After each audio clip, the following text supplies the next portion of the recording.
One guy that's stuck in here. Anyone want to comment on that? I actually, not to answer every question here, but I would just, from an athlete's point of view, I've heard different hypotheses about why does an athletes cheat, and you bring up the idea of the corporations or the ones financing it, and so that the incentive, I guess the inference I would make from that is the incentive that the athletes have is to earn more money, and somehow that creates a greater incentive to dope. But I think it's overly simplified in that the risk of doping and getting caught, well, the downside risk when you're earning more money is greater, because if you get caught doping, you're not going to be paid anymore. But on the contrary, if you're not getting paid any money at all, then the risk is pretty small. So I don't think that that you can really blame the fact that someone's making more money or less money on whether or not they'll dope. And that's to say that as well, to try to blame the better cyclists, so the cyclists that are performing better and doping for the other lower half of the cyclists, blaming that to try to keep up. The argument works both ways, because the guys at the top could say, well, the guys at the bottom dope, and we also have to dope to try to stay ahead of them. So I don't see how changing the financial incentive one way or the other, unless I'm not understanding your question completely, I don't see how changing that, the way that's set up, is going to affect the motivation to dope one way or the other. Sorry, I wasn't saying that the cyclists have a responsibility towards the doping. It's just purely promoting the activity of cycling and getting the corporates on board to promote a lifestyle rather than an image of a cyclist and all the negative connotations that say. So does that make sense? Does everyone understand? No, yeah, I understand, and certainly I think that would have value, but I don't have many ideas about how you would go about accomplishing that. Maybe someone else. Well, just to butt in, I think one of the problems in cycling that we face is it lacks economic fundamentals, and corporate social responsibility works well when you've got minimum wage, you've got a career structure, you've got all sorts of supporting mechanisms. But in fact, for a lot of cyclists, the reality is they don't have a minimum wage, they don't have a career pathway, the sport doesn't lack economic fundamentals, doesn't have a business model, lots of things about it that just aren't stacking up to ethical investment, if you will. I was just going to say, as an aside, at a time of peak oil, I would have thought that cycling is well positioned to sort of become part of the greening of the globe, but it seems to not be able to make that sort of jump. Anyway, next question, Professor de Cotter. Thank you, Martin. Louis de Kruger from the School of Law of Deakin. I'm fascinated by this corporate governance discussion, and I'd like to, I hope Michael Draper is going to jump into that discussion again. That's not the point of my question, but I'd like to hear your views on that and how a team or team owner can kind of break out of the current world into a more responsible, I think, role of trustee. But perhaps before you do that, Michael, if I can pop my question, which deals in a sense with fundamentals of regulation. And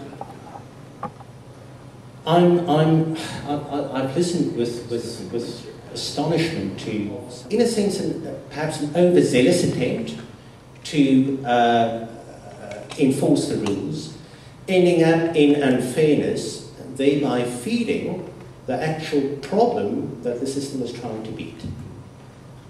I think I'll hand it to them, but I think there's a lot of merit in that. Yes, certainly. Just one brief comment in what you're addressing there is that the more pressure there is on human beings the more they are restrained, the more they want to get out of this. And one of the guys who have presented that the most convincing, in my opinion, is George Orwell, in his book 1984, where there was a surveillance system in place which led those living under this trying to see how they could beat that system. That's absolutely human, I think. But one of the things that I would like to add and point out is that if we want to move forward in a sense away from this current situation where it is about taking one athlete out at a time.